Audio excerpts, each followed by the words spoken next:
ಎಲ್ಲರಿಗೂ ನಮಸ್ಕಾರಗಳು.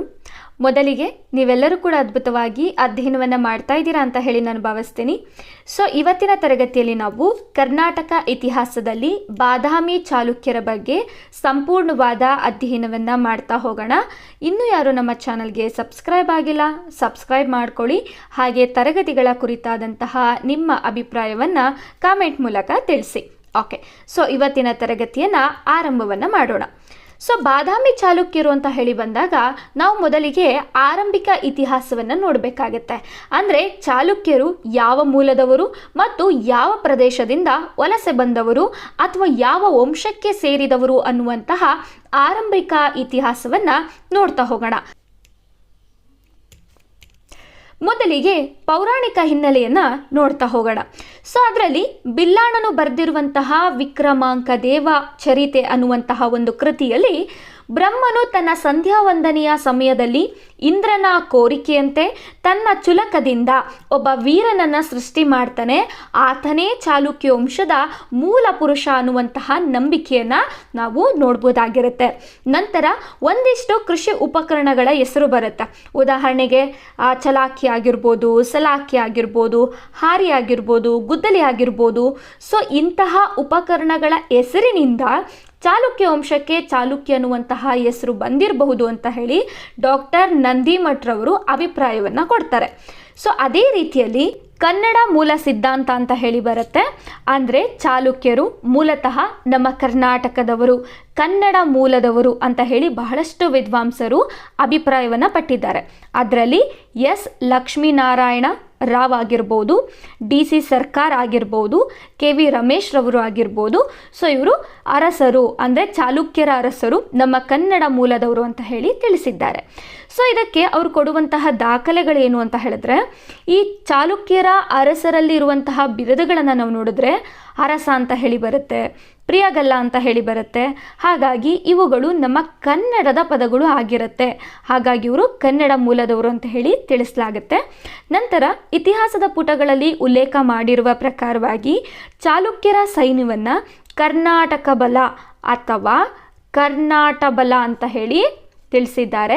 ಹಾಗಾಗಿ ಕರ್ನಾಟ ಬಲ ಸೈನ್ಯವನ್ನು ಹೊಂದಿದ್ದಂತಹ ಚಾಲುಕ್ಯರು ಕರ್ನಾಟಕ ಮೂಲದವರು ಅಂತ ಹೇಳಿ ಇಲ್ಲಿ ವಿದ್ವಾಂಸರು ಅಭಿಪ್ರಾಯವನ್ನು ವ್ಯಕ್ತಪಡಿಸಿದ್ದಾರೆ.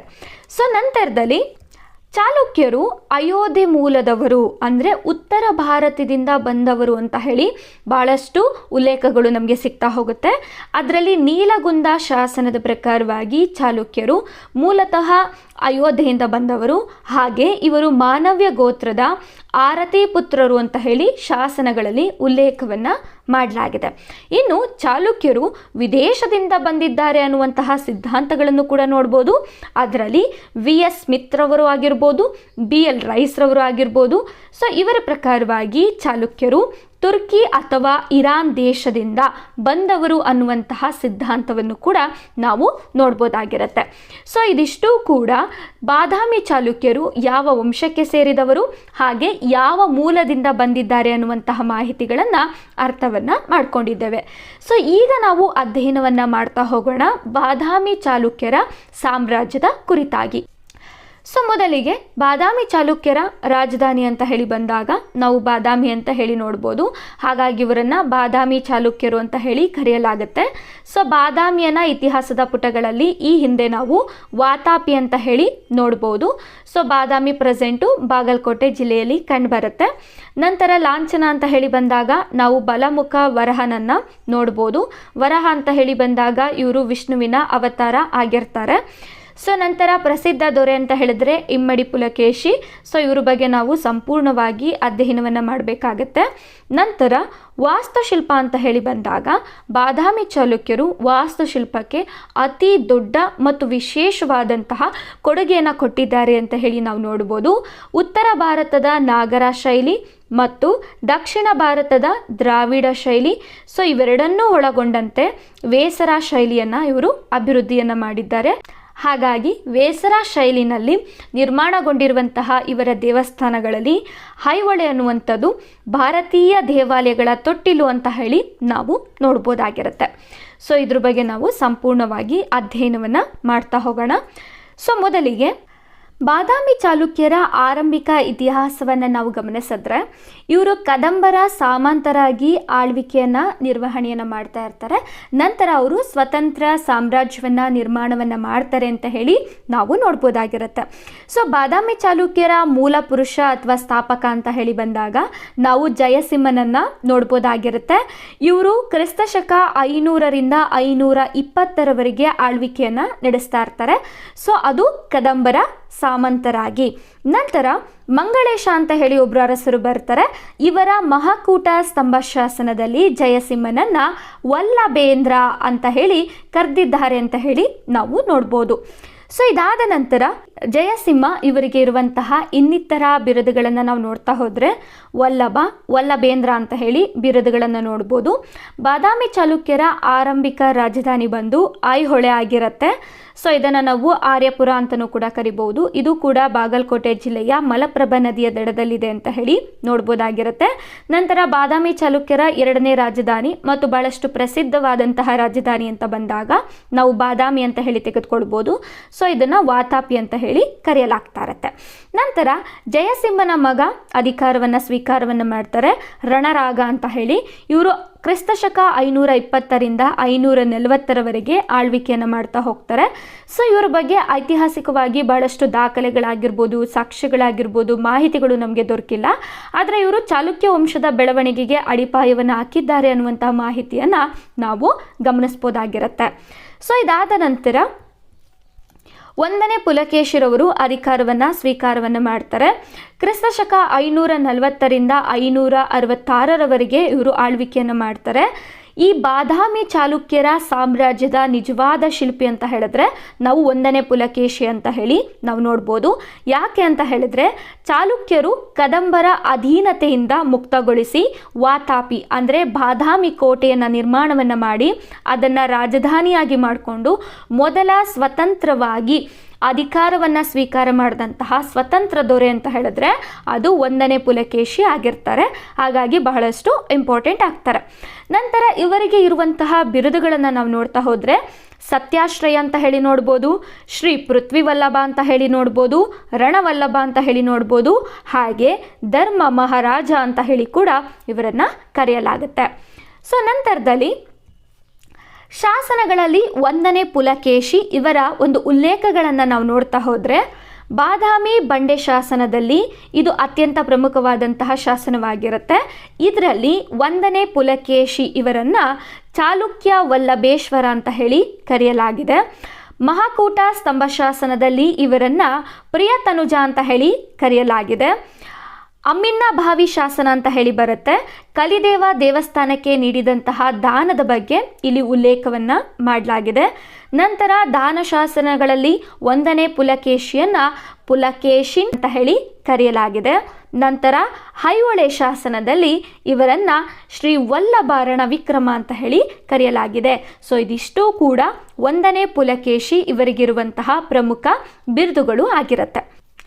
ಸೊ ನಂತರದಲ್ಲಿ 1ನೇ ಪುಲಕೇಶಿಗೆ ಸಂಬಂಧಪಟ್ಟಂತಹ ಮತ್ತೊಂದು ಪ್ರಮುಖವಾದಂತಹ ಮಾಹಿತಿ ಅಂತ ಹೇಳಿದರೆ ಇವರು ವೈದಿಕ ಧರ್ಮದ ಮೇಲೆ ಇವರಿಗಿರುವಂಥ ಅಪಾರ ನಂಬಿಕೆ.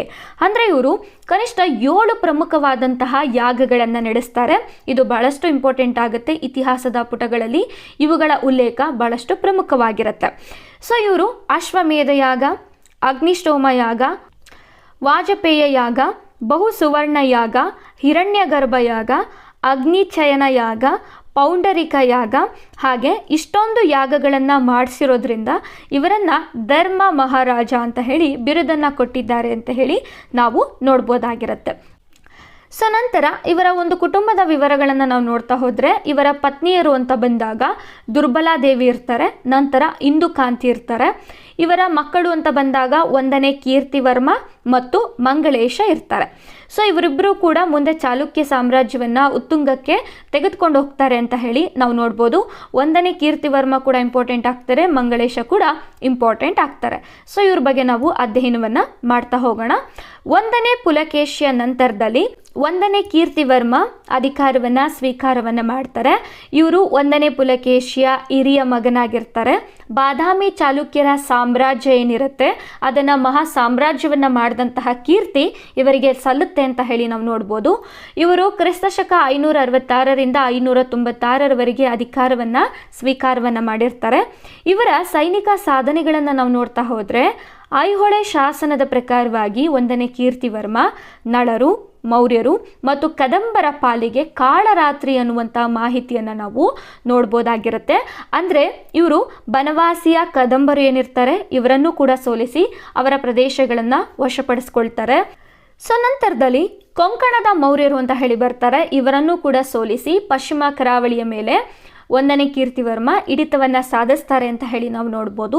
ನಂತರ ವಂಗ, ಅಂಗ, ಕಳಿಂಗ, ಪಾಂಡ್ಯ, ಚೋಳರ ಮೇಲೆ ಕೂಡ ದಂಡಯಾತ್ರೆಯನ್ನು ಮಾಡಿದ್ದಾರೆ ಅಂತ ಹೇಳಿ ಶಾಸನಗಳು ಉಲ್ಲೇಖವನ್ನು ಮಾಡ್ತಾ ಹೋಗ್ತವೆ.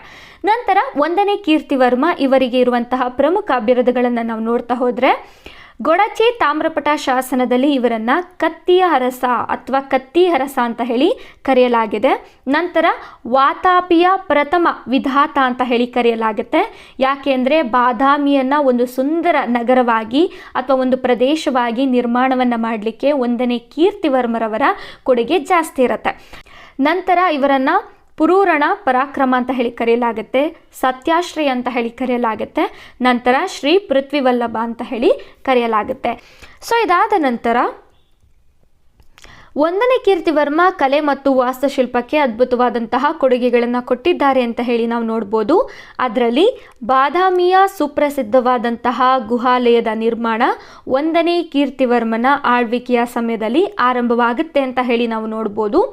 ಸೊ ಈ ಒಂದು ಗುಹಾಲಯದಲ್ಲಿ ಒಂದನೇ ಗುಹೆ ಅಥವಾ ಒಂದನೇ ಗುಹಾಲಯ ಶಿವನಿಗೆ ಅಂದರೆ ಶೈವ ಧರ್ಮಕ್ಕೆ ಅರ್ಪಿತವಾಗಿರುವಂತಹ ಗುಹೆ ಆಗಿರುತ್ತೆ. ಇದರಲ್ಲಿ ಶಿವನಿಗೆ ಸಂಬಂಧಪಟ್ಟಂತಹ ಕೆತ್ತನೆಗಳನ್ನು, ವಿಗ್ರಹಗಳನ್ನು ನಾವು ನೋಡ್ಬೋದಾಗಿರುತ್ತೆ. ಇನ್ನು ಗೊಡಚಿ ಶಾಸನವು ಕೂಡ ಕೀರ್ತಿವರ್ಮನ ಕಾಲಕ್ಕೆ ಸಂಬಂಧಪಟ್ಟಂತಹ ಒಂದು ಶಾಸನವಾಗಿರುತ್ತೆ. ಕೀರ್ತಿವರ್ಮನನ್ನು ಪರಮ ಭಾಗವತ ಅಂತ ಹೇಳಿ ಈ ಒಂದು ಶಾಸನದಲ್ಲಿ ಕರೆಯಲಾಗಿದೆ ಅಂತ ಹೇಳಿ ನಾವು ನೋಡ್ಬೋದಾಗಿರುತ್ತೆ. ಓಕೆ, ಸೊ ನೀವಿಲ್ಲಿ ನೋಡ್ತಿರುವಂಥದ್ದು ಬಾದಾಮಿಯ ಸುಪ್ರಸಿದ್ಧವಾದಂತಹ ಗುಹಾಲಯ ಆಗಿರುತ್ತೆ. ಸೊ ಇಲ್ಲಿ ನೋಡ್ತಿರುವಂಥದ್ದು ಇದು ಅಗಸ್ತ್ಯ ಕೆರೆ ಆಗಿರುತ್ತೆ.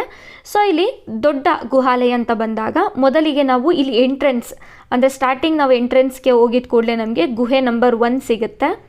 ಗುಹೆ ನಂಬರ್ 1 ಇದು ಶಿವನಿಗೆ ಶೈವ ಧರ್ಮಕ್ಕೆ ಅರ್ಪಿತವಾಗಿದೆ ಅಂತ ಹೇಳಿ ನೋಡ್ಬೋದು. ನಂತರ ಸೊ ಇಲ್ಲಿ ನೋಡ್ತಾ ಇದ್ದೀರಾ ನೋಡಿ, ಇದು ಗುಹೆ ನಂಬರ್ 2 ಆಗಿರುತ್ತೆ.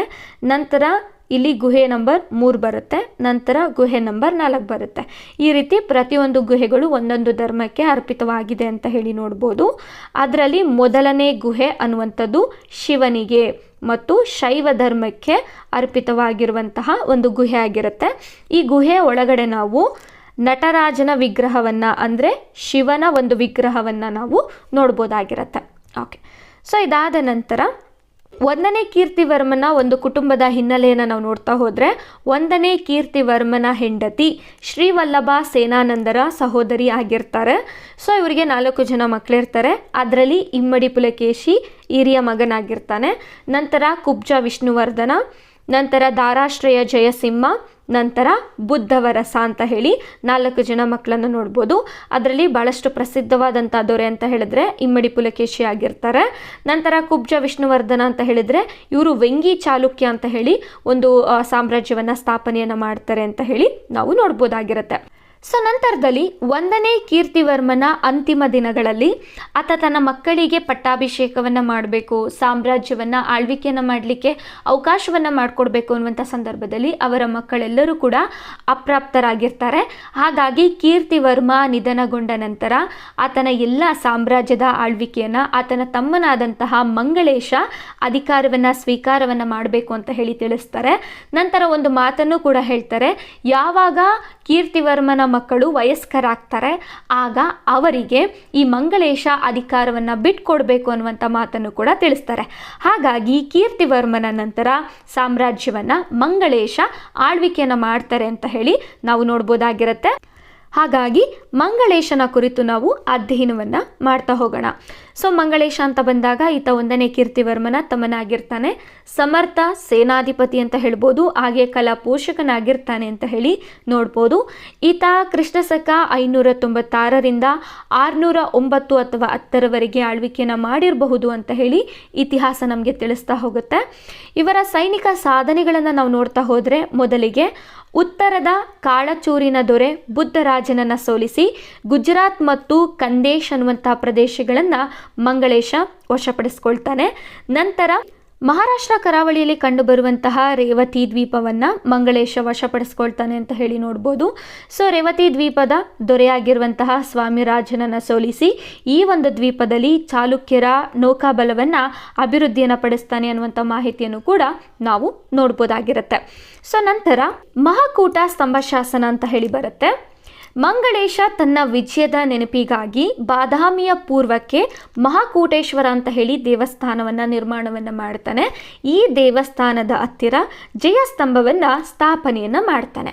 ಈ ಒಂದು ಜಯಸ್ತಂಭವನ್ನು ನಾವು ಮಹಾಕೂಟ ಸ್ತಂಭ ಶಾಸನ ಅಂತ ಹೇಳಿ ಕರೆಯಲಾಗುತ್ತೆ. ಈ ಶಾಸನದಲ್ಲಿ ನಾವು ಮಂಗಳೇಶನ ದಿಗ್ವಿಜಯಗಳ ಬಗ್ಗೆ ಮಾಹಿತಿಯನ್ನು ನೋಡ್ಬೋದಾಗಿರುತ್ತೆ. ಇನ್ನು ಕಲೆ ಮತ್ತು ಬಿರುದುಗಳು ಅಂತ ಬಂದಾಗ, ಬಾದಾಮಿಯ ಗುಹಾಲಯದಲ್ಲಿ 3ನೇ ಗುಹೆಯಲ್ಲಿ ವೈಷ್ಣವ ಗುಹಾಲಯವನ್ನು ಮಂಗಳೇಶ ನಿರ್ಮಾಣವನ್ನು ಮಾಡ್ತಾನೆ. ಅತ್ಯಂತ ಸುಂದರವಾದಂತಹ ಮತ್ತು ಅತ್ಯಂತ ದೊಡ್ಡದಾದಂತಹ ಗುಹಾಲಯ ಅಂತ ಹೇಳಿ ನಾವು ನೋಡ್ಬೋದು.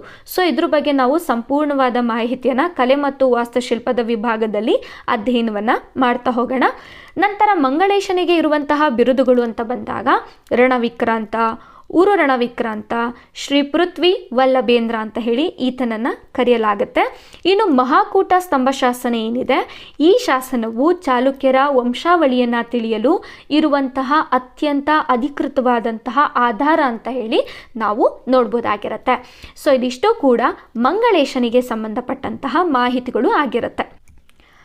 ಓಕೆ, ಸೊ ನಂತರದಲ್ಲಿ ಚಾಲುಕ್ಯರ ಬಹಳಷ್ಟು ಪ್ರಮುಖವಾದಂತಹ ಒಂದು ಆಂತರಿಕ ಯುದ್ಧದ ಬಗ್ಗೆ ನಾವು ತಿಳ್ಕೊಳ್ಬೇಕಾಗತ್ತೆ. ಅದುವೇ ಮಂಗಳೇಶ ಮತ್ತು ಆತನ ಅಣ್ಣನ ಮಗನಾದಂತಹ ಇಮ್ಮಡಿ ಪುಲಕೇಶಿಯ ನಡುವೆ. ಸೊ ನಾನು ಆಗಲೇ ಹೇಳಿದೆ, 1ನೇ ಕೀರ್ತಿವರ್ಮ ತನ್ನ ಅಂತಿಮ ದಿನಗಳಲ್ಲಿ ತನ್ನ ಅಪ್ರಾಪ್ತ ಮಕ್ಕಳಿಗೆ ಆಳ್ವಿಕೆಯನ್ನು ಕೊಡೋದಕ್ಕೆ ಸಾಧ್ಯವಾಗುವುದಿಲ್ಲ. ಹಾಗಾಗಿ ತನ್ನ ತಮ್ಮನಾದಂತಹ ಮಂಗಳೇಶನಿಗೆ ಅಧಿಕಾರವನ್ನು ಕೊಟ್ಟಿರ್ತಾರೆ. ಯಾವಾಗ 1ನೇ ಕೀರ್ತಿವರ್ಮನ ಮಕ್ಕಳು ವಯಸ್ಕರಾಗ್ತಾರೆ, ಆ ಸಂದರ್ಭದಲ್ಲಿ ಮಂಗಳೇಶ ಇಡೀ ಆಳ್ವಿಕೆಯನ್ನು, ಸಾಮ್ರಾಜ್ಯದ ಆಳ್ವಿಕೆಯನ್ನು ಅವರ ಮಕ್ಕಳಿಗೆ ಬಿಟ್ಕೊಡ್ಬೇಕಾಗತ್ತೆ. ಆದರೆ ಇಲ್ಲೇನಾಗುತ್ತೆ, ಇಮ್ಮಡಿ ಪುಲಕೇಶಿ ವಯಸ್ಕನಾದ ನಂತರ ತನ್ನ ಚಿಕ್ಕಪ್ಪನಾದಂತಹ ಮಂಗಳೇಶನ ಹತ್ತಿರ ಬಂದು ಮತ್ತೆ ಸಾಮ್ರಾಜ್ಯವನ್ನು ತನಗೆ ಒಪ್ಪಿಸೋ ರೀತಿಯಲ್ಲಿ, ತನಗೆ ಕೊಡೋ ರೀತಿಯಲ್ಲಿ ವಿಷಯವನ್ನು ತಿಳಿಸ್ತಾರೆ. ಆದರೆ ಮಂಗಳೇಶ ಇದಕ್ಕೆ ಒಪ್ಕೊಳ್ಳೋದಿಲ್ಲ. ಬದಲಿಗೆ ಮಂಗಳೇಶ ತನ್ನ ಮಗನನ್ನು ಈ ಒಂದು ರಾಜ್ಯಕ್ಕೆ ಪಟ್ಟಾಭಿಷೇಕವನ್ನು ಮಾಡಬೇಕು ಅನ್ನುವಂಥದ್ದು ಆತನ ಒಂದು ವಿಚಾರವಾಗಿರುತ್ತೆ. ಹಾಗಾಗಿ ಮಂಗಳೇಶ ಮತ್ತು ಇಮ್ಮಡಿ ಪುಲಕೇಶಿಯ ನಡುವೆ ಎಳವಟ್ಟು ಸಿಂಬಿಗೆ ಕದನ ಅಂತ ಹೇಳಿ ನಡೆಯುತ್ತೆ. ಅನಿವಾರ್ಯವಾಗಿ ಇಮ್ಮಡಿ ಪುಲಕೇಶಿಯು ಮಂಗಳೇಶನ ವಿರುದ್ಧ ದಂಗೆ ಹೇಳಲಿಕ್ಕೆ ಕಾರಣವಾಗುತ್ತೆ ಈ ಒಂದು ವಿಚಾರ ಅಂತ ಹೇಳಿ ನೋಡ್ಬೋದು. ಈ ಒಂದು ಯುದ್ಧದಲ್ಲಿ ಪುಲಕೇಶಿಯು ಮಂಗಳೇಶನನ್ನು ಸಂಪೂರ್ಣವಾಗಿ ಸೋಲಿಸ್ತಾನೆ. ನಂತರ ಪೆಡ್ಡ ವಡಗೂರು ಅನ್ನುವಂತಹ ಶಾಸನ ತಿಳಿಸುತ್ತೆ, ಇಮ್ಮಡಿ ಪುಲಕೇಶಿ ಈ ಮಂಗಳೇಶನನ್ನು ಸೋಲಿಸಿ ಇಡೀ ಸಾಮ್ರಾಜ್ಯವನ್ನು ತನ್ನ ಅಧೀನಕ್ಕೆ ತೆಗೆದುಕೊಳ್ತಾನೆ ಅನ್ನುವಂಥ ಮಾಹಿತಿಯನ್ನು ನಾವು ನೋಡ್ಬೋದಾಗಿರುತ್ತೆ. ಸೊ ನಂತರದಲ್ಲಿ ಇಮ್ಮಡಿ ಪುಲಕೇಶಿ ತನ್ನ ಚಿಕ್ಕಪ್ಪನಾದ ಮಂಗಳೇಶನನ್ನು ಸೋಲಿಸಿ ಸಾಮ್ರಾಜ್ಯ ಸ್ಥಾಪನೆಯನ್ನು ಮಾಡ್ತಾನೆ ಅಂತ ಹೇಳಿ ನೋಡ್ಬೋದು. ಈತ ಕ್ರಿಸ್ತಶಕ 610ರಿಂದ 642ರವರೆಗೆ ಆಳ್ವಿಕೆಯನ್ನು ಮಾಡ್ತಾರೆ ಅಂತ ಹೇಳಿ ನೋಡ್ಬೋದು. ವಿಶ್ವವಿಖ್ಯಾತವಾದಂತಹ ಪರಾಕ್ರಮಿ ಅಂತ ಹೇಳ್ಬೋದು, ಸಾಹಸಿ ಅಂತ ಹೇಳ್ಬೋದು, ನಮ್ಮ ಕರ್ನಾಟಕದ ಹೆಮ್ಮೆ ಅಂತ ಹೇಳಿ ಇಮ್ಮಡಿ ಪುಲಕೇಶಿರವರನ್ನು ನಾವು ನೋಡ್ಬೋದಾಗಿರುತ್ತೆ. ಸೊ ಇವರಿಗೆ ಇರುವಂತಹ ಬಿರುದುಗಳನ್ನು ನಾವು ನೋಡ್ತಾ ಹೋದರೆ, ದಕ್ಷಿಣ ಪತೇಶ್ವರ, ಪರಮೇಶ್ವರ ಅಂತ ಹೇಳಿ ಹರ್ಷವರ್ಧನ ನರ್ಮದಾ ನದಿ ಕದನದಲ್ಲಿ ಈತನಿಗೆ ಬಿರುದನ್ನು ಕೊಡ್ತಾರೆ ಅಂತ ಹೇಳಿ ನೋಡ್ಬೋದು. ನಂತರ ಇಮ್ಮಡಿ ಪುಲಕೇಶಿಯನ್ನ ಕನ್ನಡ ಕುಲತಿಲಕ ಅಂತ ಹೇಳಿ ಕರೆಯಲಾಗುತ್ತೆ. ಕರ್ನಾಟೇಶ್ವರ ಅಂದರೆ ಕರ್ನಾಟಕದ ಅಧಿಪತಿ ಅಂತ ಹೇಳಿ ಕರೆಯಲಾಗುತ್ತೆ. ಸೊ ನಂತರ ಸಮಸ್ತ ಭುವನಾಶ್ರಯ, ಸಾಹಸ ರಸಿಕ ಅಂತ ಹೇಳಿ ಕರೆಯಲಾಗುತ್ತೆ. ಪೃಥ್ವಿವಲ್ಲಭ, ಸತ್ಯಾಶ್ರಯ, ಪರಮೇಶ್ವರ ಅನ್ನುವಂತಹ ಬಿರುದುಗಳು ಇಮ್ಮಡಿ ಪುಲಕೇಶಿರವರಿಗೆ ಇರುತ್ತೆ ಅಂತ ಹೇಳಿ ನಾವು ನೋಡ್ಬೋದು. ಇನ್ನು ಇಮ್ಮಡಿ ಪುಲಕೇಶಿಯ ಆರಂಭಿಕ ಸವಾಲುಗಳು ಮತ್ತು ವಿಜಯಗಳು ಅಂತ ಹೇಳಿ ಬಂದಾಗ ತನ್ನ ಚಿಕ್ಕಪ್ಪನಾದಂತಹ ಮಂಗಳೇಶನನ್ನ ಎಳವಟ್ಟು ಸಿಂಬಿಗೆ ಕದನದಲ್ಲಿ ಸೋಲಿಸಿ ಸಾಮ್ರಾಜ್ಯ ಸ್ಥಾಪನೆಯನ್ನ ಮಾಡ್ತಾರೆ. ನಂತರ ರಾಷ್ಟ್ರಕೂಟರ ಅಪ್ಪಾಯಿಕ ಮತ್ತು ಗೋವಿಂದ ಎಂಬುವರು ಈ ಇಮ್ಮಡಿ ಪುಲಕೇಶಿ ಅಧಿಕಾರವನ್ನ ಸ್ವೀಕರಿಸಿದಂಥ ಸಂದರ್ಭದಲ್ಲಿ ದಂಗೆ ಹೇಳ್ತಾರೆ.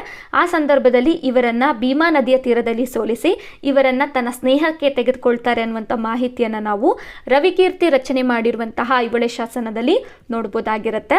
ಸೊ ನಂತರದಲ್ಲಿ ಇವರ ಇನ್ನಿತರ ದಿಗ್ವಿಜಯಗಳು ಅಂತ ಬಂದಾಗ ರವಿಕೀರ್ತಿ ರಚನೆ ಮಾಡಿರುವಂತಹ ಐಹೊಳೆ ಶಾಸನದ ಪ್ರಕಾರವಾಗಿ ಪುಲಕೇಶಿ ಭಾರತದ 4 ದಿಕ್ಕುಗಳಲ್ಲಿ ತಮ್ಮ ಪ್ರಭಾವವನ್ನು ಬೀರಿದ್ದರು ಅಂತ ಹೇಳಿ ನಾವು ನೋಡ್ಬೋದಾಗಿರುತ್ತೆ. ಸೊ ಮೊದಲಿಗೆ ಪಶ್ಚಿಮ ಭಾರತ ಅಂತ ಹೇಳಿ ಬಂದಾಗ ಬನವಾಸಿಯ ಕದಂಬರು, ಅಳುಪರು, ಕೊಂಕಣದ ಮೌರ್ಯರನ್ನ ಸೋಲಿಸಿ ರತ್ನಗಿರಿ ಸಮೀಪದ ಪುರಿ ಅಂತ ಹೇಳಿದ್ರೆ ಎಲಿಫೆಂಟಾ ದ್ವೀಪವನ್ನು ಇವರು ವಶಪಡಿಸಿಕೊಂಡಿದ್ರು ಅನ್ನುವಂಥ ಮಾಹಿತಿಯನ್ನು ನೋಡ್ಬೋದಾಗಿರುತ್ತೆ. ನಂತರ ಉತ್ತರ ಭಾರತ ಅಂತ ಹೇಳಿ ಬಂದಾಗ ಲಾಟರು, ಮಾಳವರು, ಗುಜರಾತ್ ಭಾಗಗಳನ್ನು ಕೂಡ ಗೆದ್ದುಕೊಂಡಿದ್ದರು ಅನ್ನುವಂಥ ಮಾಹಿತಿಯನ್ನು ನೋಡ್ಬೋದಾಗಿರುತ್ತೆ. ಇನ್ನು ಪೂರ್ವ ಭಾರತ ಅಂತ ಹೇಳಿ ಬಂದಾಗ ಕೋಸಲ ಮತ್ತು ಕಳಿಂಗ ರಾಜ್ಯವನ್ನು ಸೋಲಿಸಿ ಪೆಸ್ಟಾಪುರ ಅಂದರೆ ಇವತ್ತಿನ ಪಿಠಾಂಪುರ ಕೋಟೆಯನ್ನು ಕೂಡ ವಶಪಡಿಸಿಕೊಂಡಿದ್ರು ಅನ್ನುವಂಥ ಮಾಹಿತಿಯನ್ನು ನಾವು ನೋಡ್ಬೋದಾಗಿರುತ್ತೆ. ಇನ್ನು ದಕ್ಷಿಣ ಭಾರತ ಅಂತ ಹೇಳಿ ಬಂದಾಗ ಪಲ್ಲವರ ದೊರೆಯಾಗಿರುವಂತಹ ಮಹೇಂದ್ರವರ್ಮನನ್ನು ಕಂಚಿಯ ಸಮೀಪದ ಪುಲ್ಲಲೂರು ಎಂಬಲ್ಲಿ ಸೋಲಿಸಿ ಚೋಳ, ಪಾಂಡ್ಯರು ಕೇರಳದ ರಾಜರೊಂದಿಗೆ ಸ್ನೇಹವನ್ನು ಬೆಳೆಸಿದ್ರು ಅನ್ನುವಂಥ ಮಾಹಿತಿಯನ್ನು ಕೂಡ ನಾವು ನೋಡ್ಬೋದಾಗಿರುತ್ತೆ. ಇಮ್ಮಡಿ ಪುಲಕೇಶಿಗೆ ಸಂಬಂಧಪಟ್ಟಂತಹ ಶಾಸನಗಳು ಅಂತ ಬಂದಾಗ ಪೆದ್ದ ವಡಗೂರು ಶಾಸನದಲ್ಲಿ ಇಮ್ಮಡಿ ಪುಲಕೇಶಿ ಆರಂಭಿಕ ದಿನಗಳ ಒಂದು ವಿಚಾರಗಳನ್ನು ತಿಳಿಸುವಂತಹ ಒಂದು ದಾಖಲೆ ಅಂತ ಹೇಳಿ ನೋಡ್ಬೋದು. ಸೊ ನಂತರದಲ್ಲಿ ಐಹೊಳೆ ಶಾಸನ ಅಂತ ಬರುತ್ತೆ. ಈ ಒಂದು ಶಾಸನವು ಇಮ್ಮಡಿ ಪುಲಕೇಶಿಯ ಸಂಪೂರ್ಣ ದಿಗ್ವಿಜಯಗಳ ಪಟ್ಟಿಯನ್ನು ಕೊಡುತ್ತೆ ಅಂತ ಹೇಳಿ ನೋಡ್ಬೋದು. ನಂತರ ಪುರಿಪಟ್ಟಣ ಅಂತ ಬರುತ್ತೆ. ಈ ಪುರಿಪಟ್ಟಣವನ್ನು ನಾವು ಪಶ್ಚಿಮ ಸಮುದ್ರದ ಲಕ್ಷ್ಮಿ ಅಂತ ಹೇಳಿ ಕರೆಯಲಾಗುತ್ತೆ.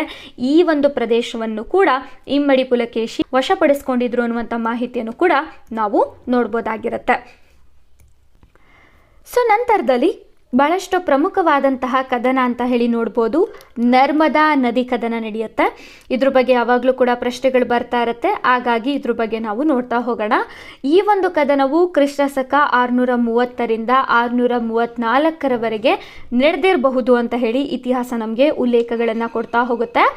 ಈ ಒಂದು ಕದನವು ಉತ್ತರ ಭಾರತದ ಏಕಚಕ್ರವರ್ತಿಯಾಗಿರುವಂತಹ ಉತ್ತರ ಪತೇಶ್ವರನಾಗಿರುವಂತಹ ಹರ್ಷವರ್ಧನ ಮತ್ತು ನಮ್ಮ ದಕ್ಷಿಣ ಭಾರತದ ಬಲಿಷ್ಠ ದೊರೆಯಾಗಿರುವಂತಹ ಇಮ್ಮಡಿ ಪುಲಕೇಶಿಯ ನಡುವೆ ಈ ಒಂದು ಕದನ ನಡೆಯುತ್ತೆ ಅಂತ ಹೇಳಿ ನಾವು ನೋಡ್ಬೋದಾಗಿರುತ್ತೆ. ಸೊ ನಂತರದಲ್ಲಿ ನರ್ಮದಾ ನದಿ ಕದನದ ಯುದ್ಧದ ಹಿನ್ನೆಲೆಯನ್ನು ನಾವು ನೋಡ್ತಾ ಹೋದರೆ ಹರ್ಷವರ್ಧನ ಏನು ಮಾಡ್ತಾನೆ, ಈತ ಉತ್ತರ ಭಾರತದಿಂದ ದಕ್ಷಿಣ ಭಾರತಕ್ಕೆ ದಂಡೆತ್ತಿ ಬರ್ತಾನೆ. ಇದನ್ನು ಗಮನಿಸಿದಂತಹ ಇಮ್ಮಡಿ ಪುಲಕೇಶಿ ತನ್ನ ಕರ್ನಾಟಬಲ ಸೈನ್ಯದೊಂದಿಗೆ ಹರ್ಷವರ್ಧನನ ನರ್ಮದಾ ನದಿ ತೀರದಲ್ಲೇ ತಡೆದು ನಿಲ್ಲಿಸ್ತಾನೆ. ಈ ಸಂದರ್ಭದಲ್ಲಿ ಹರ್ಷವರ್ಧನ ಸೈನ್ಯ ಮತ್ತು ನಮ್ಮ ಇಮ್ಮಡಿ ಪುಲಕೇಶಿಯ ಸೈನ್ಯದ ನಡುವೆ ಯುದ್ಧ ಅನ್ನುವಂಥದ್ದು ಆರಂಭವಾಗುತ್ತೆ. ಈ ಒಂದು ಯುದ್ಧದಲ್ಲಿ ಕರ್ನಾಟಬಲ ಸೈನ್ಯದ ಒಂದು ಗೆಲುವು ಅನ್ನುವಂಥದ್ದು ಮುಂದೆ ಇರುತ್ತೆ. ಹಾಗಾಗಿ ಈ ಒಂದು ಕದನದಲ್ಲಿ ಇಮ್ಮಡಿ ಪುಲಕೇಶಿ ವಿಜಯವನ್ನು ಸಾಧಿಸ್ತಾರೆ. ಸೊ ಈ ಒಂದು ಯುದ್ಧದಲ್ಲಿ ಹರ್ಷವರ್ಧನ ತನ್ನ ಸೋಲನ್ನು ಒಪ್ಕೊಳ್ತಾನೆ. ಹಾಗೆ ಇಮ್ಮಡಿ ಪುಲಕೇಶಿಗೆ ದಕ್ಷಿಣ ಪತೇಶ್ವರ, ಪರಮೇಶ್ವರ ಅನ್ನುವಂತಹ ಬಿರುದನ್ನು ಕೊಡ್ತಾರೆ. ಜೊತೆಗೆ ಉತ್ತರ ಭಾರತದ ಆಳ್ವಿಕೆಯನ್ನು ಹರ್ಷವರ್ಧನ ನೋಡಿಕೊಳ್ಳುವುದಾಗಿ ಹಾಗೂ ದಕ್ಷಿಣ ಭಾರತದ ಆಳ್ವಿಕೆಯನ್ನು ಇಮ್ಮಡಿ ಪುಲಕೇಶಿ ನೋಡಿಕೊಳ್ಳುವುದಾಗಿ ಒಪ್ಪಂದವನ್ನು ಮಾಡ್ಕೊಳ್ತಾರೆ ಅಂತ ಹೇಳಿ ನಾವು ನೋಡ್ಬೋದಾಗಿರುತ್ತೆ. ಸೊ ಇದನ್ನು ನಾವು ನರ್ಮದಾ ನದಿ ಕದನ ಅಂತ ಹೇಳಿ ಕರೆಯಲಾಗುತ್ತೆ. ಸೊ ನಂತರದಲ್ಲಿ ನರ್ಮದಾ ನದಿ ಕದನದ ವಿವಾದ ಅಂತ ಹೇಳಿ ಬಂದಾಗ ನಾವು 2 ರೀತಿಯಾದಂತಹ ವಿವಾದಗಳನ್ನು ನೋಡ್ಬೋದು. ಅಂದರೆ ಹರ್ಷವರ್ಧನನ ಆಸ್ಥಾನದಲ್ಲಿದ್ದಂತಹ ಬಾಣಭಟ್ಟರು ಹರ್ಷಚರಿತೆ ಅಂತ ಹೇಳಿ ಒಂದು ಕೃತಿಯನ್ನು ಬರೀತಾರೆ. ಈ ಒಂದು ಕೃತಿಯಲ್ಲಿ ಹರ್ಷವರ್ಧನ ನರ್ಮದಾ ನದಿ ಕದನದಲ್ಲಿ ವಿಜಯಶಾಲಿಗಳಾಗಿದ್ದಾರೆ ಅನ್ನುವಂತಹ ಮಾಹಿತಿಗಳು ನಮಗೆ ಸಿಗ್ತಾ ಹೋಗುತ್ತೆ. ಇನ್ನು ಪುಲಕೇಶಿಯ ಆಸ್ಥಾನದಲ್ಲಿದ್ದಂತಹ ರವಿಕೀರ್ತಿರವರು ರಚನೆ ಮಾಡಿರುವಂತಹ ಐಹೊಳೆ ಶಾಸನ ಶಾಸನದಲ್ಲಿ ಇಮ್ಮಡಿ ಪುಲಕೇಶಿರವರು ಈ ಒಂದು ಯುದ್ಧದಲ್ಲಿ ವಿಜಯಶಾಲಿಗಳಾಗಿದ್ದಾರೆ ಅನ್ನುವಂಥ ಮಾಹಿತಿಯನ್ನು ನಾವು ನೋಡ್ಬೋದಾಗಿರುತ್ತೆ. ಸೊ ಈ ಎರಡು ವಿವಾದಗಳಿಗೆ ಸಂಬಂಧಪಟ್ಟ ಹಾಗೆ ಸಂಪೂರ್ಣವಾದಂತಹ ಒಂದು ನಿರ್ಧಾರದ ಉತ್ತರ ಅಂತ ಹೇಳಿದ್ರೆ, ಚೀನಿ ಪ್ರವಾಸಿಗರಾದಂತಹ ಹುಯೆನ್ ತ್ಸಾಂಗ್ ರವರು ನರ್ಮದಾ ನದಿ ಕದನ ನಡೆಯುವಂಥ ಸಂದರ್ಭದಲ್ಲಿ ಭಾರತಕ್ಕೆ ಭೇಟಿ ಕೊಟ್ಟಿರ್ತಾರೆ. ಈ ಸಂದರ್ಭದಲ್ಲಿ ಇವರು ಸಿ ಯುಕಿ ಅನ್ನುವಂತಹ ಪುಸ್ತಕವನ್ನು ರಚನೆಯನ್ನು ಮಾಡಿದ್ದಾರೆ. ಈ ಪುಸ್ತಕದಲ್ಲಿ ಹರ್ಷವರ್ಧನ ತನ್ನ ಸೈನ್ಯದೊಂದಿಗೆ, ಪುಲಕೇಶಿಯು ಕರ್ನಾಟಕ ಬಲ ಸೈನ್ಯದೊಂದಿಗೆ ನರ್ಮದಾ ಕದನದಲ್ಲಿ ಭಾಗವಹಿಸ್ತಾರೆ. ಇದರಲ್ಲಿ ಇಮ್ಮಡಿ ಪುಲಕೇಶಿರವರು ವಿಜಯಶಾಲಿಗಳಾಗಿದ್ದಾರೆ ಅನ್ನುವಂತಹ ನಿರ್ಧಾರದ ಉತ್ತರವನ್ನು ನಾವು ಹುಯೆನ್ ತ್ಸಾಂಗ್ ರವರ ಸಿಯುಕಿ ಪುಸ್ತಕದಲ್ಲಿ ನೋಡ್ಬೋದಾಗಿರುತ್ತೆ. ಹಾಗಾಗಿ ಇತಿಹಾಸ ನಮಗೆ ತಿಳಿಸ್ತಾ ಹೋಗುತ್ತೆ, ನರ್ಮದಾ ನದಿ ಕದನದಲ್ಲಿ ಇಮ್ಮಡಿ ಪುಲಕೇಶಿ ಜಯಶಾಲಿಗಳಾಗಿದ್ದಾರೆ ಅನ್ನುವಂತಹ ಮಾಹಿತಿಯನ್ನು. ಇನ್ನು ಇಮ್ಮಡಿ ಪುಲಕೇಶಿಯ ಅಂತಿಮ ದಿನಗಳು ಅಂತ ಬಂದಾಗ ಪಲ್ಲವರು ಮತ್ತು ಚಾಲುಕ್ಯರ ನಡುವೆ ಒಂದಿಷ್ಟು ಸಂಘರ್ಷಗಳು ಆರಂಭವಾಗುತ್ತೆ. ಅದರಲ್ಲಿ ಇಮ್ಮಡಿ ಪುಲಕೇಶಿ ಕಂಚಿಯ ಮೇಲೆ ದಾಳಿಯನ್ನು ಮಾಡಿ ಪಲ್ಲವರ ದೊರೆಯಾದಂತಹ ಮಹೇಂದ್ರವರ್ಮನನ್ನು ಸೋಲಿಸ್ತಾರೆ ಅನ್ನುವಂಥ ಮಾಹಿತಿಯನ್ನು ನೋಡ್ಬೋದು. ಸೊ ಇದಾದ ನಂತರ ಮಹೇಂದ್ರವರ್ಮನ ಮಗನಾಗಿರುವಂತಹ 1ನೇ ನರಸಿಂಹ ವರ್ಮ ಈತ ತನ್ನ ದಂಡನಾಯಕನಾದಂತಹ ಪರಂಜ್ಯೋತಿಯ ಜೊತೆ ಸೇರಿ ಚಾಲುಕ್ಯರ ವಿರುದ್ಧ ಸೇಡನ್ನು ತೀರಿಸ್ಕೊಳ್ಬೇಕು ಅನ್ನುವಂತಹ ಒಂದು ವಿಚಾರದಿಂದ ಪೆರಿಯಾಲ, ಮಣಿಮಂಗಲ್, ಸುರಮಾರ ಅನ್ನುವಂತಹ ಯುದ್ಧಗಳಲ್ಲಿ ಪುಲಕೇಶಿಯ ವಿರುದ್ಧವಾಗಿ ಇವರು ಹೋರಾಟವನ್ನು ಮಾಡ್ತಾರೆ ಮತ್ತು ಈ ಒಂದು ಯುದ್ಧದಲ್ಲಿ ಇಮ್ಮಡಿ ಪುಲಕೇಶಿ ಸೋಲ್ತಾರೆ ಅನ್ನುವಂಥ ಮಾಹಿತಿಯನ್ನು ನಾವು ನೋಡ್ಬೋದಾಗಿರುತ್ತೆ. ಹಾಗಾಗಿ ಪೆರಿಯಾಲ, ಮಣಿಮಂಗಲ್ ಮತ್ತು ಸುರಮಾರ ಅನ್ನುವಂತಹ ಯುದ್ಧಗಳು ಕೂಡ ಬಹಳಷ್ಟು ಪ್ರಮುಖವಾಗುತ್ತೆ.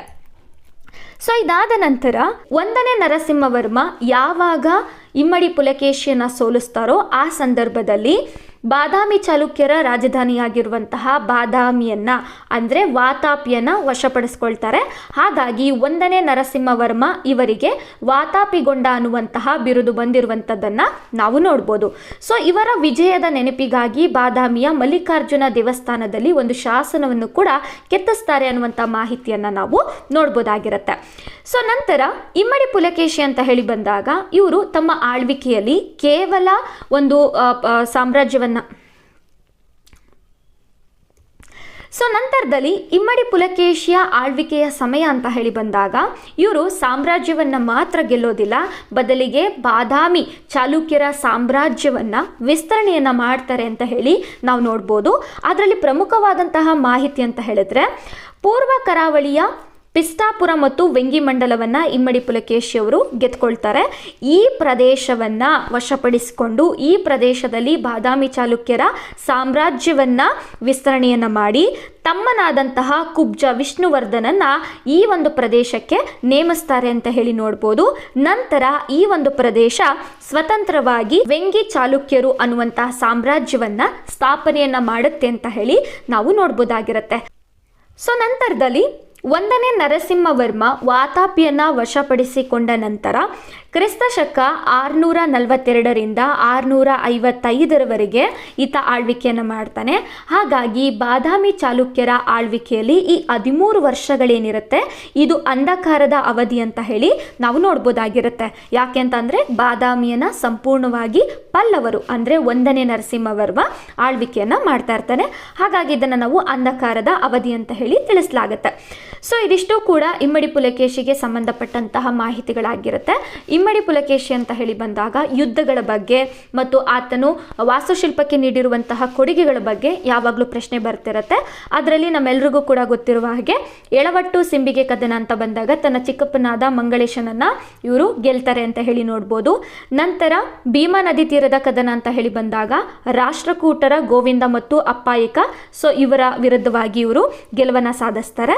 ನಂತರ ಬನವಾಸಿ ಕದನ ಅಂತ ಹೇಳಿ ಬಂದಾಗ ಕದಂಬರನ್ನು ಸೋಲಿಸ್ತಾರೆ. ನಂತರ ಪುರಿಪಟ್ಟಣದ ಮೇಲೆ ದಾಳಿ ಅಂತ ಬಂದಾಗ ಕೊಂಕಣದ ಮೌರ್ಯರನ್ನು ಇವರು ಸೋಲಿಸ್ತಾರೆ ಅಂತ ಹೇಳಿ ನೋಡ್ಬೋದು. ನಂತರ ಪುಲ್ಲರೂರು ಕದನ ಅಂತ ಬಂದಾಗ ಪಲ್ಲವರ ಮಹೇಂದ್ರವರ್ಮನನ್ನು ಇಮ್ಮಡಿ ಪುಲಕೇಶಿ ಸೋಲಿಸ್ತಾರೆ. ನಂತರ ನರ್ಮದಾ ನದಿ ಕದನ ಅಂತ ಬಂದಾಗ ಉತ್ತರಪತೇಶ್ವರ ಹರ್ಷವರ್ಧನನ್ನು ಸೋಲಿಸ್ತಾರೆ. ಸೊ ನಂತರದಲ್ಲಿ ಇಮ್ಮಡಿ ಪುಲಕೇಶಿ ಪಿಸ್ಟಾಪುರ ಮತ್ತು ವೆಂಗಿ ಕದನದಲ್ಲಿ ರಾಜನನ್ನು ಸೋಲಿಸಿ ಅಲ್ಲಿಗೆ ತನ್ನ ತಮ್ಮನಾದಂತಹ ಕುಬ್ಜ ವಿಷ್ಣುವರ್ಧನನ್ನು ಅಲ್ಲಿ ಆಡಳಿತಕ್ಕಾಗಿ ನೇಮಿಸ್ತಾರೆ ಅನ್ನುವಂಥ ಮಾಹಿತಿಯನ್ನು ನೋಡ್ಬೋದು. ನಂತರ ಪೆರಿಯಾಲ ಮಣಿಮಂಗಲ್ ಸುರಮಾರ ಅನ್ನುವಂಥ ಕದನದಲ್ಲಿ ಪಲ್ಲವರ ಮಹೇಂದ್ರವರ್ಮನ ಮಗನಾದಂತಹ 1ನೇ ನರಸಿಂಹವರ್ಮ ಈತನಿಂದ ಇಮ್ಮಡಿ ಪುಲಕೇಶಿ ಸೋಲಲ್ಪಡ್ತಾರೆ ಅಂತ ಹೇಳಿ ನಾವು ನೋಡ್ಬೋದಾಗಿರುತ್ತೆ. ಸೊ ಇದಿಷ್ಟು ಕೂಡ ಇಮ್ಮಡಿ ಪುಲಕೇಶಿಯ ದಿಗ್ವಿಜಯಗಳ ಬಗ್ಗೆ ಮಾಹಿತಿ ಆಗಿರುತ್ತೆ.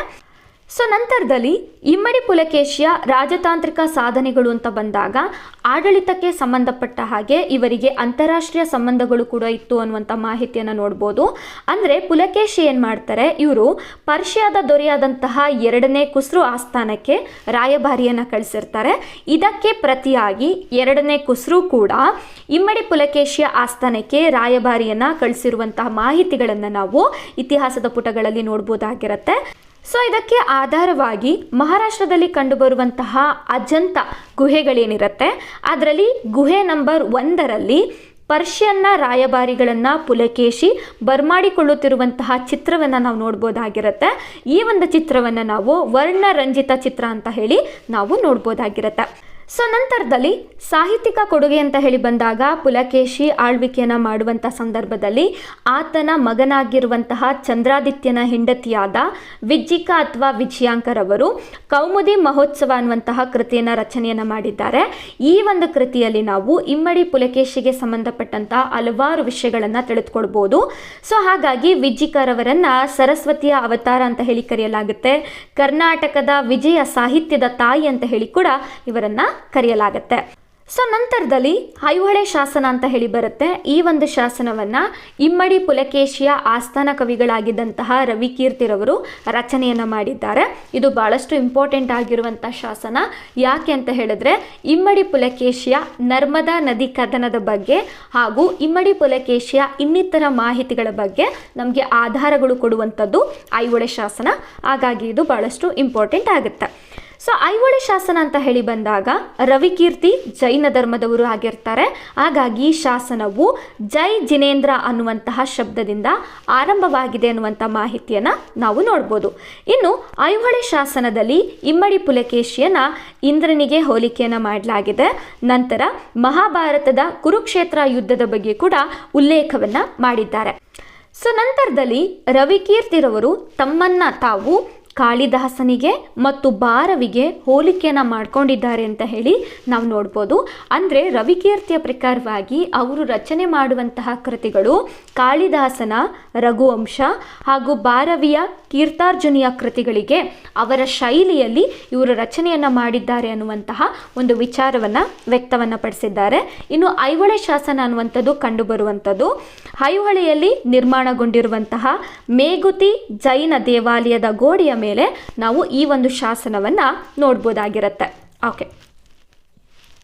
ಸೊ ನಂತರದಲ್ಲಿ ಇಮ್ಮಡಿ ಪುಲಕೇಶಿ ಆದ ನಂತರದಲ್ಲಿ ಯಾರೆಲ್ಲ ಅಧಿಕಾರಗಳನ್ನು ಸ್ವೀಕಾರವನ್ನು ಮಾಡ್ತಾರೆ ಅಂತ ಹೇಳಿ ನಾವು ನೋಡೋದಾದರೆ ಇಮ್ಮಡಿ ಪುಲಕೇಶಿಯ 4 ಜನ ಮಕ್ಕಳು ಈ ಒಂದು ಆಳ್ವಿಕೆಯನ್ನು ನೋಡ್ಕೊಳ್ತಾರೆ ಅಂತ ಹೇಳಿ ನೋಡ್ಬೋದು.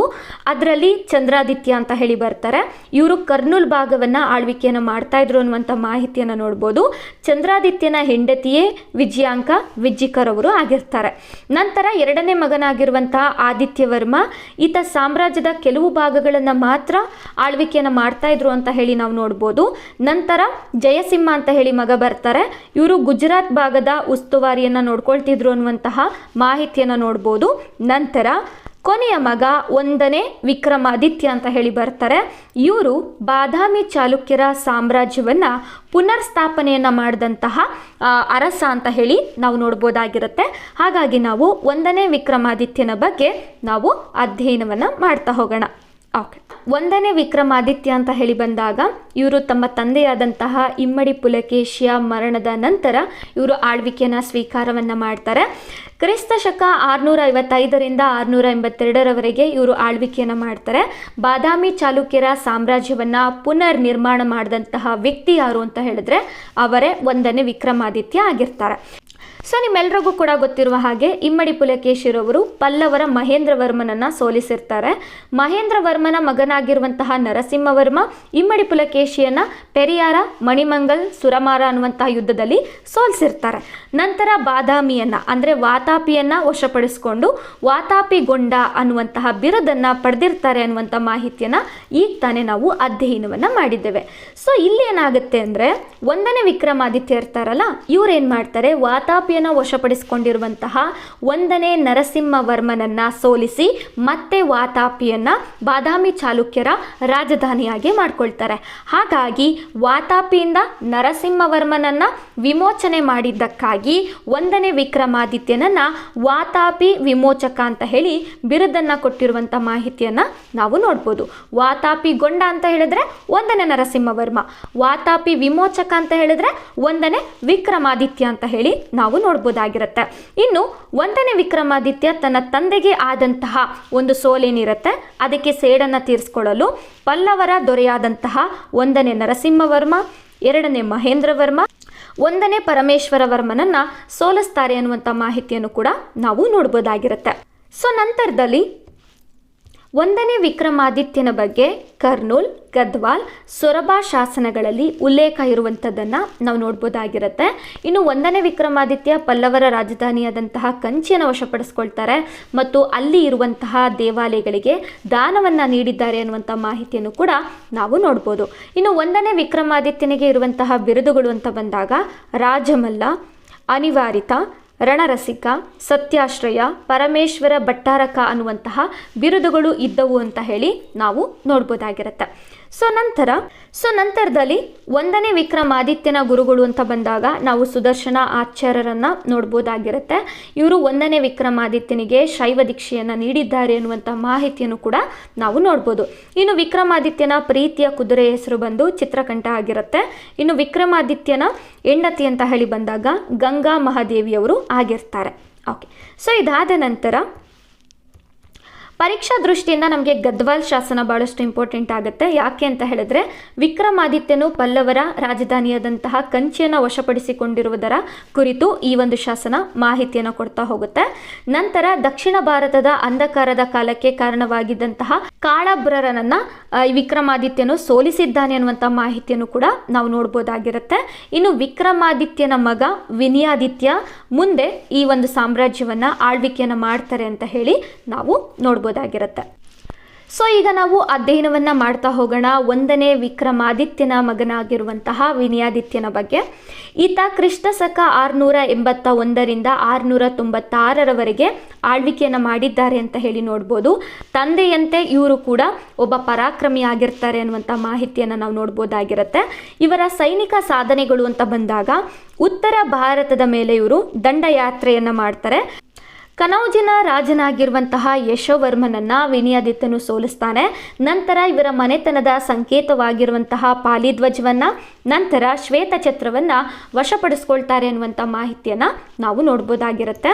ಇನ್ನು ಶಾಸನಗಳಲ್ಲಿ ಆಧಾರಗಳು ಅಂತ ಬಂದಾಗ ವಿನಯಾದಿತ್ಯನ ವಿಜಯಗಳ ಬಗ್ಗೆ ಜಜೂರಿ ಶಾಸನ ಮತ್ತು ಕೊಲ್ಲಾಪುರ ಶಾಸನಗಳು ಮಾಹಿತಿಯನ್ನು ಕೊಡ್ತಾ ಹೋಗುತ್ತೆ ಅಂತ ಹೇಳಿ ನೋಡ್ಬೋದು.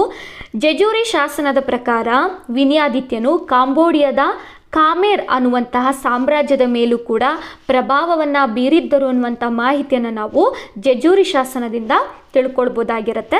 ನಂತರ ರಾಜತಾಂತ್ರಿಕ ಸಂಬಂಧಗಳು ಅಂತ ಹೇಳಿ ಬಂದಾಗ ಚೀನಾ ದೇಶಕ್ಕೆ ರಾಯಭಾರಿಯನ್ನು ಕಳಿಸಿದಂತಹ ಮೊಟ್ಟ ಮೊದಲ ಚಾಲುಕ್ಯರ ದೊರೆ ವಿನಯಾದಿತ್ಯ ಆಗಿರ್ತಾರೆ ಅನ್ನುವಂಥ ಮಾಹಿತಿಯನ್ನು ನಾವು ನೋಡ್ಬೋದಾಗಿರುತ್ತೆ. ನಂತರದಲ್ಲಿ ಇವರ ಆಳ್ವಿಕೆ ಎಷ್ಟು ಪರಿಣಾಮಕಾರಿಯಾಗಿತ್ತು ಅನ್ನೋದಕ್ಕೆ ಒಂದು ಉದಾಹರಣೆ ಪರ್ಷಿಯಾದ ಪಾರಸೀಕರು, ಶ್ರೀಲಂಕಾದ ಸಿಂಹಳದವರು, ಕೇರಳದ ರಾಜರುಗಳು ಇವರಿಗೆ ಕಪ್ಪ ಕಾಣಿಕೆಯನ್ನು ಕೊಡ್ತಾ ಇದ್ರು ಅನ್ನುವಂಥ ಮಾಹಿತಿಯನ್ನು ನಾವು ನೋಡ್ಬೋದಾಗಿರುತ್ತೆ. ಹಾಗಾಗಿ ವಿನಯಾದಿತ್ಯನಿಗೆ ಇರುವಂತಹ ಬಿರುದುಗಳು ಅಂತ ಬಂದಾಗ ಯುದ್ಧ ಮಲ್ಲ ಅಂತ ಹೇಳಿ ಕರೆಯಲಾಗುತ್ತೆ, ರಾಜಾಶ್ರಯ ಅಂತ ಹೇಳಿ ಕರೆಯಲಾಗುತ್ತೆ, ನಂತರ ದುರ್ಧರ ಮಲ್ಲ ಅಂತ ಹೇಳಿ ಕೂಡ ಕರೆಯಲಾಗುತ್ತೆ. ಯಾಕೆ ಅಂತ ಹೇಳಿದ್ರೆ ಇವರು ರನ್ನ ಕವಿಯು ತನ್ನ ಗದಾಯುದ್ಧ ಕೃತಿಯಲ್ಲಿ ವಿನಯಾದಿತ್ಯನನ್ನ ದುರ್ಧರ ಮಲ್ಲ ಅಂತ ಹೇಳಿ ಉಲ್ಲೇಖವನ್ನು ಮಾಡಿರುವಂಥದ್ದನ್ನು ನಾವು ನೋಡ್ಬೋದಾಗಿರುತ್ತೆ. ಸೊ ನಂತರ ವಿನಯಾದಿತ್ಯನ ಹೆಂಡತಿ ವಿನಯವತಿ ದೇವಿ ಆಗಿರ್ತಾರೆ. ಇವರು ಬಾದಾಮಿಯಲ್ಲಿ ಬ್ರಹ್ಮ ವಿಷ್ಣು ಮಹೇಶ್ವರ ವಿಗ್ರಹವನ್ನು ಪ್ರತಿಷ್ಠಾಪನೆಯನ್ನು ಮಾಡಿದ್ದಾರೆ. ನಂತರ ವಿನಯಾದಿತ್ಯನ ಮಗಳು ಅಂತ ಬಂದಾಗ ಕುಂಕುಮ ಮಹಾದೇವಿ ಆಗಿರ್ತಾರೆ. ಸೊ ಇವರು ಗುಡಿಗೆರೆ ಅನ್ನುವಂಥ ಪ್ರದೇಶದಲ್ಲಿ ಆನೆಬಸದಿ ಅನ್ನುವಂತಹ ಜೈನ ಮಂದಿರವನ್ನು ನಿರ್ಮಾಣವನ್ನು ಮಾಡಿದ್ದಾರೆ. ಇನ್ನು ಕುಂಕುಮ ಮಹಾದೇವಿಯ ಗಂಡ ಚಿತ್ರವಾಹನ ಆಗಿರ್ತಾರೆ. ಓಕೆ, ಸೊ ಇದಾದ ನಂತರ ವಿನಯಾದಿತ್ಯನ ನಂತರ ವಿಜಯಾದಿತ್ಯ ಆಳ್ವಿಕೆಗೆ ಬರ್ತಾರೆ. ಸೊ ಇವರು ಕ್ರಿಸ್ತಶಕ 696ರಿಂದ 733 ಅಥವಾ 34ರವರೆಗೆ ಅತ್ಯಂತ ಸುದೀರ್ಘ ಕಾಲವಾಗಿ ಇವರು ಆಳ್ವಿಕೆಯನ್ನು ಮಾಡಿದ್ದಾರೆ ಅಂತ ಹೇಳಿ ನೋಡ್ಬೋದು. ಹಾಗಾಗಿ ಬಾದಾಮಿ ಚಾಲುಕ್ಯರ ಇತಿಹಾಸದಲ್ಲಿ ಅತ್ಯಂತ ದೀರ್ಘಕಾಲ ಅಂದರೆ 37 ವರ್ಷಗಳ ಕಾಲ ಶಾಂತಿಯುತವಾಗಿ ಆಳ್ವಿಕೆ ಮಾಡಿದವರು ಯಾರು ಅಂತ ಹೇಳಿದ್ರೆ ವಿಜಯಾದಿತ್ಯ ಅಂತ ಹೇಳಿ ನಾವು ನೋಡ್ಬೋದಾಗಿರುತ್ತೆ. ಸೊ ಇವರಿಗಿರುವಂತಹ ಬಿರುದುಗಳನ್ನು ನಾವು ನೋಡ್ತಾ ಹೋದರೆ ನಿರಾವಧ್ಯ ಅಂತ ಹೇಳಿ ಕರೆಯಲಾಗುತ್ತೆ. ಅಂದರೆ ಯಾವುದೇ ರೀತಿಯಾದಂತಹ ದೋಷವಿಲ್ಲದವರು ಅಂತ ಹೇಳಿ ಅರ್ಥ ಬರುತ್ತೆ. ನಂತರ ಸಮಸ್ತ ಭುವನಾಶ್ರಯ ಅಂತ ಹೇಳಿ ಕರೆಯಲಾಗುತ್ತೆ, ಸತ್ಯಾಶ್ರಯ ಅಂತ ಹೇಳಿ ಕರೆಯಲಾಗುತ್ತೆ. ನಂತರ ಶ್ರೀ ಪೃಥ್ವಿ ವಲ್ಲಭ ಅಂತ ಹೇಳಿ ಇವರನ್ನು ಕರೆಯಲಾಗುತ್ತೆ. ಸೊ ಇದಾದ ನಂತರ ವಿಜಯಾದಿತ್ಯನ ಆಳ್ವಿಕೆಯ ಸಮಯದಲ್ಲಿ ನಾವು ನರ್ತಕಿ ವೀಣಾ ಪೋಟಿರವರ ಒಂದು ಉಲ್ಲೇಖಗಳನ್ನು ಕೂಡ ನೋಡ್ಬೋದು. ಸೊ ಇವರನ್ನು ವಿಜಯಾದಿತ್ಯ ಹೃದಯೇಶ್ವರಿ ಪ್ರಾಣವಲ್ಲಭೆ ಅಂತ ಹೇಳಿ ಕರೀತಾ ಇದ್ರು. ಸೊ ಇವರು ಮಹಾಕೂಟ ದೇವಾಲಯಕ್ಕೆ ಹಲವಾರು ದಾನಗಳನ್ನು ಕೊಟ್ಟಿದ್ದಾರೆ ಅಂತ ಹೇಳಿ ನಾವು ನೋಡ್ಬೋದಾಗಿರುತ್ತೆ. ಇನ್ನು ವಿಜಯಾದಿತ್ಯನ ಕಾಲದಲ್ಲಿ ವಾಸ್ತುಶಿಲ್ಪದ ಕೊಡುಗೆಗಳು ಅಂತ ಬಂದಾಗ ಸೊ ಇವರ ಕಾಲದಲ್ಲಿ ಚಾಲುಕ್ಯ ಶೈಲಿ ಅಂದರೆ ವೇಸರ ಶೈಲಿ ಅಭಿವೃದ್ಧಿಗೊಳ್ಳುತ್ತೆ ಅಂತ ಹೇಳಿ ನಾವು ನೋಡ್ಬೋದಾಗಿರುತ್ತೆ. ಸೊ ಅದರಲ್ಲಿ ಆಲಂಪುರ ಅಂತ ಹೇಳಿ ಬರುತ್ತೆ ತೆಲಂಗಾಣದಲ್ಲಿ. ಸೊ ಇಲ್ಲಿ ಸ್ವರ್ಗ ಬ್ರಹ್ಮ ದೇವಾಲಯವನ್ನು ಇವರು ನಿರ್ಮಾಣವನ್ನು ಮಾಡಿದ್ದಾರೆ. ನಂತರ ಬಾದಾಮಿ ಕೋಟೆಯನ್ನು ಇನ್ನಷ್ಟು ಬಲಪಡಿಸಿದಂತಹ ಕೀರ್ತಿ ವಿಜಯಾದಿತ್ಯನಿಗೆ ತಲುಪುತ್ತೆ. ನಂತರ ಪಟ್ಟದಕಲ್ಲಿನಲ್ಲಿ ಸಂಗಮೇಶ್ವರ ದೇವಾಲಯವನ್ನು ಕೂಡ ಇವರು ನಿರ್ಮಾಣವನ್ನು ಮಾಡಿದ್ದಾರೆ. ಆರಂಭದಲ್ಲಿ ಈ ಒಂದು ದೇವಾಲಯವನ್ನು ವಿಜಯೇಶ್ವರ ದೇವಾಲಯ ಅಂತ ಹೇಳಿ ಕರೆಯಲಾಗ್ತಿತ್ತು. ಸೊ ಇದು ಪಟ್ಟದಕಲ್ಲಿನ ಅತ್ಯಂತ ಹಳೆಯ ದೇವಾಲಯ ಅಂತ ಹೇಳಿ ನಾವು ನೋಡ್ಬೋದು. ಸೊ ನೀವಿಲ್ಲಿ ನೋಡ್ತಿರುವಂಥದ್ದು ಸಂಗಮೇಶ್ವರ ದೇವಾಲಯ ಆಗಿರುತ್ತೆ. ಸೊ ನಂತರ ವಿಜಯಾದಿತ್ಯನ ಕಾಲದ ಶಾಸನಗಳು ಅಂತ ಬಂದಾಗ ವಿಜಯಾದಿತ್ಯನ ಆಳ್ವಿಕೆಯ ಸಮಯದಲ್ಲಿ ನಾವು ಲಕ್ಷ್ಮೇಶ್ವರ ಶಾಸನ ಅಂತ ಹೇಳಿ ನೋಡ್ಬೋದು. ಸೊ ಈ ಶಾಸನದ ಪ್ರಕಾರವಾಗಿ ಪುಲಿಗೆರೆ ಅಂದರೆ ಲಕ್ಷ್ಮೇಶ್ವರ ಅನ್ನುವಂತಹ ಪ್ರದೇಶದ ಹತ್ತಿರವಿರುವ ಕರ್ಧಮ ಅನ್ನುವಂತಹ ಹಳ್ಳಿಯನ್ನು ವಿಜಯಾದಿತ್ಯನು ತನ್ನ ತಂದೆಯ ಗುರುವಾಗಿದ್ದಂತಹ ನಿರಾವಧ್ಯ ಪಂಡಿತರಿಗೆ ಈ ಒಂದು ಹಳ್ಳಿಯನ್ನು ದಾನವಾಗಿ ಕೊಟ್ಟಿದ್ದಾರೆ ಅಂತ ಹೇಳಿ ನಾವು ನೋಡ್ಬೋದಾಗಿರುತ್ತೆ. ನಂತರ ವಿಜಯಾದಿತ್ಯನು ತನ್ನ ತಂಗಿಯ ಗಂಡನಾದಂತಹ ಚಿತ್ರವಾಹನನ ಪರವಾಗಿ ಮಂಗಳೂರು ದಂಡಯಾತ್ರೆಯನ್ನು ಮಾಡಿ ಪಾಂಡ್ಯರನ್ನು ಸೋಲಿಸ್ತಾರೆ ಅನ್ನುವಂಥ ಮಾಹಿತಿಯನ್ನು ಕೂಡ ನಾವು ನೋಡ್ಬೋದಾಗಿರುತ್ತೆ. ಓಕೆ, ಸೊ ಇದಾದ ನಂತರ ಎರಡನೇ ವಿಕ್ರಮಾದಿತ್ಯನು ಆಳ್ವಿಕೆಯನ್ನು ಸ್ವೀಕಾರವನ್ನು ಮಾಡ್ತಾನೆ. ಈತ ಕ್ರಿಸ್ತಶಕ 734ರಿಂದ 747ರವರೆಗೆ ಆಳ್ವಿಕೆಯನ್ನು ಮಾಡಿದ್ದಾರೆ ಅಂತ ಹೇಳಿ ನಾವು ನೋಡ್ಬೋದು. ಸೊ ಇವರ ಒಂದು ಸೈನಿಕ ಸಾಧನೆಗಳನ್ನು ನಾವು ನೋಡ್ತಾ ಹೋದರೆ ಪಲ್ಲವರ ದೊರೆ ಆಗಿರುವಂತಹ ನಂದಿವರ್ಮನನ್ನು 3 ಬಾರಿ ಇವರು ಸೋಲಿಸ್ತಾರೆ. ನಂತರ ಕಂಚಿಯ ತುಂಡಕ ಅನ್ನುವಂತಹ ಒಂದು ಪ್ರದೇಶದಲ್ಲಿ ಯುದ್ಧದಲ್ಲಿ ನಂದಿವರ್ಮನ ರಾಜಲಾಂಛನವಾದಂತಹ ಕಟುಮುಖ ಮತ್ತು ಸಮುದ್ರಘೋಷ ಅನ್ನುವಂತಹ ವಾದ್ಯಗಳನ್ನು ಎರಡನೇ ವಿಕ್ರಮಾದಿತ್ಯನು ವಶಪಡಿಸ್ಕೊಳ್ತಾರೆ ಅನ್ನುವಂಥ ಮಾಹಿತಿಯನ್ನು ನಾವು ನೋಡ್ಬೋದಾಗಿರುತ್ತೆ. ಸೊ ನಂತರದಲ್ಲಿ ಎರಡನೇ ವಿಕ್ರಮಾದಿತ್ಯನ ಪಲ್ಲವರೊಂದಿಗೆ ನಡೆದಂತಹ ಈ ಒಂದು ಯುದ್ಧದಲ್ಲಿ ಈತನ ವಿಜಯದ ನೆನಪಿಗಾಗಿ ಎರಡನೇ ವಿಕ್ರಮಾದಿತ್ಯನ ಇಬ್ಬರು ರಾಣಿಯರು ಪಟ್ಟದಕಲ್ಲಿನಲ್ಲಿ ಅದ್ಭುತವಾದಂತಹ ದೇವಾಲಯಗಳನ್ನು ನಿರ್ಮಾಣ ಮಾಡಿದ್ದಾರೆ ಎನ್ನುವಂಥ ಮಾಹಿತಿಯನ್ನು ಕೂಡ ನೋಡ್ಬೋದು. ಅದರಲ್ಲಿ ಹಿರಿಯ ರಾಣಿಯಾದಂತಹ ಲೋಕಮಹಾದೇವಿ ಪಟ್ಟದಕಲ್ಲಿನಲ್ಲಿ ವಿರೂಪಾಕ್ಷ ದೇವಾಲಯ ಅಂದರೆ ಲೋಕೇಶ್ವರ ದೇವಾಲಯವನ್ನು ನಿರ್ಮಾಣವನ್ನು ಮಾಡಿದ್ದಾರೆ. ಇದು ದ್ರಾವಿಡ ಶೈಲಿಯಲ್ಲಿದೆ ಅಂತ ಹೇಳಿ ನೋಡ್ಬೋದು. ಈ ಒಂದು ದೇವಾಲಯದ ಮುಖ್ಯ ಶಿಲ್ಪಿ ಬಂದು ಗುಂಡ ಅಂದರೆ ಸರ್ವಸಿದ್ಧಿ ಆಚಾರ್ಯ ಅಂತ ಹೇಳಿ ಕರೆಯಲಾಗುತ್ತೆ. ಈತನಿಗೆ ತ್ರಿಭುವನಾಚಾರ್ಯ ಅನ್ನುವಂತಹ ಬಿರುದು ಕೂಡ ಇದೆ ಅಂತ ಹೇಳಿ ನಾವು ನೋಡ್ಬೋದು. ಸೊ ನೀವಿಲ್ಲಿ ನೋಡ್ತಿರುವಂಥದ್ದು ಲೋಕೇಶ್ವರ ದೇವಾಲಯ ಆಗಿರುತ್ತೆ. ಸೊ ಇದು ಲೋಕೇಶ್ವರ ದೇವಾಲಯ, ಇದನ್ನು ವಿರೂಪಾಕ್ಷ ದೇವಾಲಯ ಅಂತ ಹೇಳಿ ಕೂಡ ಕರೆಯಲಾಗುತ್ತೆ. ಇದು ಬಾದಾಮಿಯಲ್ಲಿ ಕಂಡುಬರುತ್ತೆ. ನಂತರ ಎರಡನೇ ರಾಣಿಯಾಗಿರುವಂತಹ ತ್ರೈಲೋಕ ಮಹಾದೇವಿ ಈಕೆ ಬಾದಾಮಿಯಲ್ಲಿ ಮಲ್ಲಿಕಾರ್ಜುನ ದೇವಾಲಯವನ್ನು ಅಂದರೆ ತ್ರೈಲೋಕೇಶ್ವರ ದೇವಾಲಯವನ್ನು ನಿರ್ಮಾಣವನ್ನು ಮಾಡಿದ್ದಾರೆ ಅಂತ ಹೇಳಿ ನೋಡ್ಬೋದು. ಸೊ ನೀವಿಲ್ಲಿ ನೋಡ್ತಿರುವಂಥದ್ದು ಮಲ್ಲಿಕಾರ್ಜುನ ದೇವಾಲಯ ಆಗಿರುತ್ತೆ. ಓಕೆ, ಸೊ ಇದಾದ ನಂತರದಲ್ಲಿ ವಿಕ್ರಮಾದಿತ್ಯನ ಆಳ್ವಿಕೆಯ ಸಮಯದಲ್ಲಿ ಭಾರತದ ಮೇಲೆ ಅರಬ್ಬರು ಆಕ್ರಮಣವನ್ನು ಮಾಡ್ತಾರೆ. ಅದರಲ್ಲೂ ಇವರು ಗುಜರಾತ್ನ ಮೇಲೆ ದಾಳಿ ಮಾಡಿದಂಥ ಸಂದರ್ಭದಲ್ಲಿ ಚಾಲುಕ್ಯರ ಸಾಮಂತ ದೊರೆಯಾದಂತಹ ಪುಲಕೇಶಿ ಏನಿರ್ತಾರೆ ಇವರು ಅರಬ್ಬರನ್ನು ಸೋಲಿಸ್ತಾರೆ ಅನ್ನುವಂಥ ಮಾಹಿತಿಯನ್ನು ನೋಡ್ಬೋದು. ಹಾಗಾಗಿ ಈತನ ವಿಜಯಕ್ಕಾಗಿ ವಿಕ್ರಮಾದಿತ್ಯನು ಪುಲಕೇಶಿಗೆ ಅವನಿಜನಾಶ್ರಯ ಅಂತ ಹೇಳಿ ಬಿರುದನ್ನು ಕೊಡ್ತಾರೆ ಅಂತ ಹೇಳಿ ನಾವು ನೋಡ್ಬೋದಾಗಿರುತ್ತೆ. ಸೊ ಇದಾದ ನಂತರ ಎರಡನೇ ವಿಕ್ರಮಾದಿತ್ಯನು ದಕ್ಷಿಣದಲ್ಲಿ ಪಾಂಡ್ಯರನ್ನ, ಚೋಳರನ್ನ, ಕಾಳಭ್ರರನ್ನ ಸೋಲಿಸಿ ದಕ್ಷಿಣ ಮಹಾಸಾಗರದ ತೀರದಲ್ಲಿ ಜಯಸ್ತಂಭವನ್ನು ಸ್ಥಾಪನೆಯನ್ನು ಮಾಡಿದ್ದಾರೆ ಅಂತ ಹೇಳಿ ನಾವು ನೋಡ್ಬೋದಾಗಿರುತ್ತೆ. ಸೊ ಇದಿಷ್ಟು ಕೂಡ ಎರಡನೇ ವಿಕ್ರಮಾದಿತ್ಯನಿಗೆ ಸಂಬಂಧಪಟ್ಟಂತಹ ಮಾಹಿತಿಗಳು ಆಗಿರುತ್ತೆ. ಓಕೆ, ಸೊ ನಂತರದಲ್ಲಿ ಎರಡನೇ ಕೀರ್ತಿವರ್ಮ ಅಂತ ಹೇಳಿ ಬರ್ತಾರೆ. ಸೊ ಇವರು ಎರಡನೇ ವಿಕ್ರಮಾದಿತ್ಯನ ಮಗನಾಗಿರ್ತಾರೆ. ಸೊ ಇವರು ಕ್ರಿಸ್ತಶಕ 700 ಸೊ ನಂತರದಲ್ಲಿ ಎರಡನೇ ಕೀರ್ತಿವರ್ಮ ಅಂತ ಹೇಳಿ ಬರ್ತಾರೆ. ಇವರು ಕ್ರಿಸ್ತಶಕ 747ರಿಂದ 757ರವರೆಗೆ ಆಳ್ವಿಕೆಯನ್ನು ಮಾಡ್ತಾರೆ. ಇವರು ಎರಡನೇ ವಿಕ್ರಮಾದಿತ್ಯನ ಮಗ ಅಂತ ಹೇಳಿ ನೋಡ್ಬೋದು. ಹಾಗೆ ಬಾದಾಮಿ ಚಾಲುಕ್ಯರ ಕೊನೆಯ ದೊರೆ ಅಂತ ಹೇಳಿ ನಾವು ನೋಡ್ಬೋದಾಗಿರುತ್ತೆ. ಸೊ ಇವರನ್ನು ನೃಪಸಿಂಹ ಅಂತ ಹೇಳಿ ಕರೆಯಲಾಗುತ್ತೆ. ಎರಡನೇ ಕೀರ್ತಿವರ್ಮನ ಸೈನಿಕ ಸಾಧನೆಯನ್ನು ನಾವು ನೋಡ್ತಾ ಹೋದರೆ ವೆಣ್ಬಲೈ ಕದನದಲ್ಲಿ ಇವರು ಪಾಂಡ್ಯರ ದೊರೆಯಾಗಿರುವಂತಹ ಮಾರವರ್ಮನ್ ರಾಜಸಿಂಹ 1 ಇವರನ್ನು ಸೋಲಿಸ್ತಾರೆ ಅಂತ ಹೇಳಿ ನಾವು ನೋಡ್ಬೋದಾಗಿರುತ್ತೆ. ಸೊ ನಂತರ ಸಾಮ್ರಾಜ್ಯದ ಅವನತಿ ಅಂತ ಹೇಳಿ ಬಂದಾಗ ಕೀರ್ತಿವರ್ಮನ ಕಾಲದಲ್ಲಿ ಚಾಲುಕ್ಯರ ಸಾಮಂತರಾಗಿದ್ದಂತಹ ರಾಷ್ಟ್ರಕೂಟರು ಪ್ರಬಲರಾಗ್ತಾರೆ. ಅದರಲ್ಲೂ ದಂತಿದುರ್ಗ ಅಂತ ಹೇಳಿ ಬಂದಾಗ ರಾಷ್ಟ್ರಕೂಟರ ಒಂದು ವಂಶದ ಸ್ಥಾಪಕ ಅಂತ ಹೇಳಿ ನೋಡ್ಬೋದು. ಸೊ ಇವರು ಕೀರ್ತಿವರ್ಮನ ಮೇಲೆ ದಂಡೆತ್ತಿ ಬರ್ತಾರೆ. ಈ ಸಂದರ್ಭದಲ್ಲಿ ಕೀರ್ತಿವರ್ಮ ಸೋಲ್ತಾರೆ ಅಂತ ಹೇಳಿ ನೋಡ್ಬೋದು. ಸೊ ಇದರೊಂದಿಗೆ 2 ಶತಮಾನಗಳ ಕಾಲ ಆಳ್ವಿಕೆಯನ್ನು ಮಾಡಿದಂತಹ ಬಾದಾಮಿ ಚಾಲುಕ್ಯರು ಅವರ ಆಳ್ವಿಕೆ ಕೊನೆಗೊಳ್ಳುತ್ತೆ ಅಂತ ಹೇಳಿ ನಾವು ನೋಡ್ಬೋದಾಗಿರುತ್ತೆ. ಸೊ ನಂತರದಲ್ಲಿ ದಂತಿದುರ್ಗ ಕೀರ್ತಿವರ್ಮನನ್ನು ಸೋಲಿಸಿದ ನಂತರವೂ ಕೂಡ ಒಂದಿಷ್ಟು ಸಣ್ಣ ಪುಟ್ಟ ಚಾಲುಕ್ಯರ ಸಾಮ್ರಾಜ್ಯಗಳು ಆಳ್ವಿಕೆಯನ್ನು ಮಾಡ್ತಾ ಇರ್ತಾರೆ. ಸೊ ಅವರನ್ನು ಕಂಪ್ಲೀಟಾಗಿ ರಾಷ್ಟ್ರಕೂಟರ ದೊರೆಯಾಗಿರುವಂತಹ 1ನೇ ಕೃಷ್ಣ ಸೋಲಿಸ್ತಾರೆ ಅಂತ ಹೇಳಿ ನಾವು ನೋಡ್ಬೋದಾಗಿರುತ್ತೆ. ಸೊ ಇದಿಷ್ಟು ಕೂಡ ಬಾದಾಮಿ ಚಾಲುಕ್ಯರ ಪ್ರಮುಖ ಅರಸರ ಸಂಪೂರ್ಣ ಮಾಹಿತಿಯಾಗಿರುತ್ತೆ. ಸೊ ಈಗ ಒಂದು ಬಾರಿ ನಾವು ಪಟ್ಟಿಯನ್ನು ನೋಡ್ತಾ ಹೋಗೋಣ. ಸೊ ಮೊದಲಿಗೆ ಚಾಲುಕ್ಯ ವಂಶದ ಮೂಲ ಪುರುಷ ಜಯಸಿಂಹ ಬರ್ತಾರೆ. ಸೊ ಇವರಾದ ನಂತರ ರಣರಾಗ ಬರ್ತಾರೆ. ನಂತರ 1ನೇ ಪುಲಕೇಶಿ. ಸೊ ಇವರ ಮಗನಾದಂತಹ 1ನೇ ಕೀರ್ತಿವರ್ಮನ ತಮ್ಮ ಮಂಗಳೇಶನ ಅಣ್ಣನ ಮಗ ಇಮ್ಮಡಿ ಪುಲಕೇಶಿ ಬರ್ತಾರೆ. ಇಮ್ಮಡಿ ಪುಲಕೇಶಿಯನ್ನು 1ನೇ ನರಸಿಂಹವರ್ಮ ಸೋಲಿಸ್ತಾರೆ. ಆ ಸಂದರ್ಭದಲ್ಲಿ 13 ವರ್ಷಗಳ ಕಾಲ ಬಾದಾಮಿ ಅನ್ನುವಂಥದ್ದು 1ನೇ ನರಸಿಂಹವರ್ಮನ ಆಳ್ವಿಕೆಯಲ್ಲಿರುತ್ತೆ. ಈ 13 ವರ್ಷಗಳ ಒಂದು ಅವಧಿಯನ್ನು ನಾವು ಚಾಲುಕ್ಯ ವಂಶದ ಕಗ್ಗತ್ತಲೆಯ ಕಾಲ ಅಂತ ಹೇಳಿ ಕರಿಬಹುದಾಗಿರುತ್ತೆ. ಸೊ ನಂತರ ಇಮ್ಮಡಿ ಪುಲಕೇಶಿಯ ಮಗ 1ನೇ ವಿಕ್ರಮಾದಿತ್ಯ ಬರ್ತಾರೆ. ಇವರು ವಾತಾಪಿಯನ್ನು ಪುನರ್ ಪಲ್ಲವರಿಂದ ಪಡ್ಕೊಳ್ತಾರೆ ಅಂತ ಹೇಳಿ ನೋಡ್ಬೋದು. ನಂತರ ವಿಜಯಾದಿತ್ಯ 2ನೇ ವಿಕ್ರಮಾದಿತ್ಯ, ನಂತರ 2ನೇ ಕೀರ್ತಿವರ್ಮ. ಸೊ ಇದಿಷ್ಟು ಕೂಡ ಬಹಳಷ್ಟು ಪ್ರಮುಖವಾದಂತಹ ಮಾಹಿತಿಗಳು ಆಗಿರುತ್ತೆ.